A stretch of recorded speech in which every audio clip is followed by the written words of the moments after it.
The camera opens over the broad avenues of the Belarusian capital, Minsk, once quiet and orderly, now darkened by the glow of street lamps and the trembling hum of unrest. What we are witnessing is more than a protest. It is a nation teetering on the edge of upheaval. For decades, Alexander Lukashenko ruled Belarus with the iron grip of the old Soviet order, but today that grip is slipping. The regime that once seemed invincible is cracking, and the streets of Minsk have become a war zone, not of tanks and bombs, but of ideas, defiance and desperation. Lukashenko has held power since 1994. Over 30 years of consolidation, suppression of dissent, tightening of media, and the transformation of a post-Soviet republic into what many call Europe's last dictatorship. His six-term rule was built on fear, patronage, and the consensus of silence. For years, the opposition voices were muffled, driven into exile, or forced underground. Yet the system relied on the assumption that the people would accept the status quo, that they would not rise as one. But that assumption collapsed in August 2020. On 9 August, Belarus held a presidential election. The official result declared Lukashenko the winner with some 80% of the vote, a figure rejected by thousands of Belarusians as obvious fraud. In the days that followed, the largest demonstrations Belarus had ever seen rose in Minsk and across the country. The crowds chanting "Leave, resign and freedom" poured into city squares, defying decades of repression.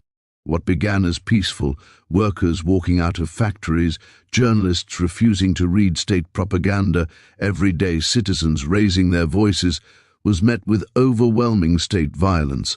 Riot police deployed stun grenades, rubber bullets and vans full of arrested men, women and even children.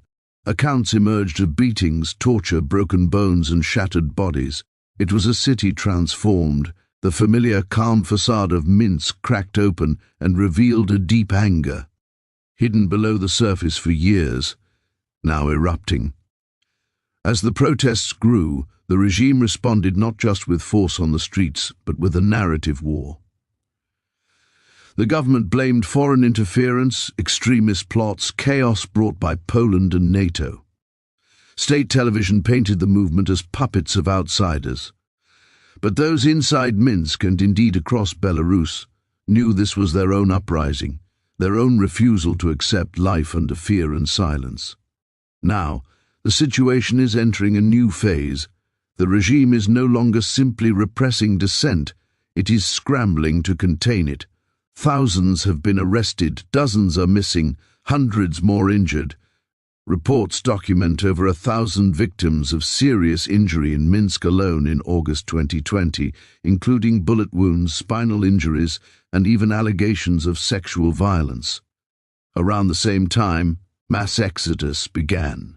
Hundreds of thousands of Belarusians, opposition activists, students, ordinary citizens fled to neighboring Lithuania, Poland, Ukraine, or deeper into Europe, seeking safety, refuge, and hope. So here we stand in Minsk, once a quiet capital of a post-Soviet republic, now the stage of a latent revolution. The regime of Lukashenko is under unprecedented pressure, not just from the streets, but from the very machinery of governance. Factories are idle because workers walk out. Journalists quit rather than toe the party line. Security forces are stretched between brutal suppression and the faint hope of defection or retreat. And outside the country, sanctions mount, diplomatic isolation deepens, and the alliance with Russia appears less dependable than ever. But the regime still retains its levers of power, control of the police, of the army, of the state media, of the economy. The fear of collapse keeps many loyal. It is a dangerous balance, and one that could tip into full collapse or full crackdown. In the midst of this, the war zone metaphor becomes more literal. In Minsk, brave protesters block roads, light fires, and use umbrellas and helmets for protection as if gearing up for battle. The regime, for its part, distributes propaganda, tightens internet access, and uses targeted detentions to sow terror.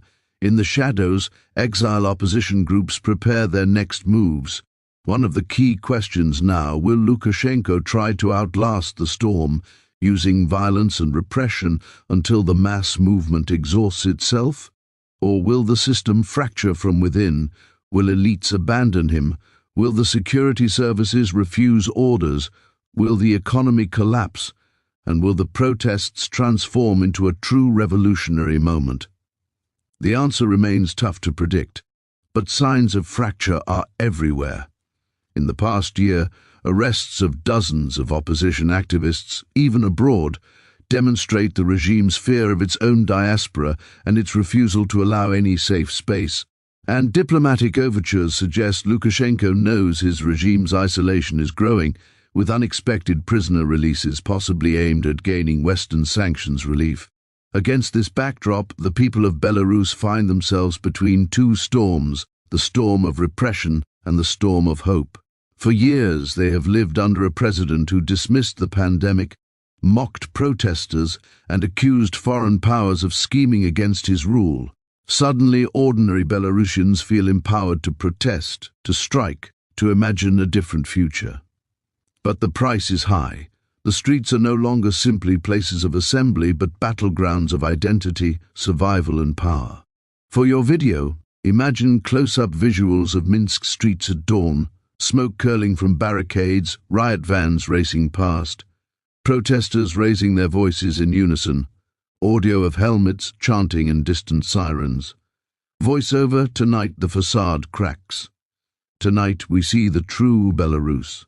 Then shift to archival footage of factories where workers leave their posts, state TV anchors reading the regime's narrative, international diplomats condemning the violence.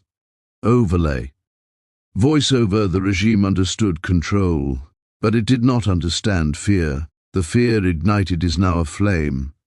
Next segment: show families packing in makeshift exile, tearful faces outside Belarusian embassies, and empty seats in factories. Voiceover: when a nation flees, it tells you a story. The soil becomes empty of the unwilling, and the regime stands alone. Then move into the war zone metaphor: barricades, helmets, protesters using umbrellas as shields, security forces in black gear, arrests in the night. Voiceover: in Minsk the lines have changed. The battlefield is civilian. The armor is ideology. The casualties are hope and silence. Then a quieter, reflective segment: interviews or dramatizations of injured protesters, medical wards, broken bodies. Voiceover: Nina remembers the grenades. Alex remembers the van rides. For them, this is not revolution, it is survival. But survival leads to transformation. Then shift to the international and geopolitical dimension. Maps showing Belarus between Russia and NATO, the accusations of foreign meddling, and the regime's propaganda war. Voiceover: Minsk is not just about Belarus. It is a chessboard between East and West, Russia's vault and Europe's last frontier of democracy. The regime trades war talk and paranoia to hide tears and bullets. Finally, conclude with a look at the regime's options and the nation's destiny. The finishing move hasn't been played. Either Lukashenko holds on through fear and force, or the system collapses in slow motion, in bursts of courage, in exodus and silence. End with a vision.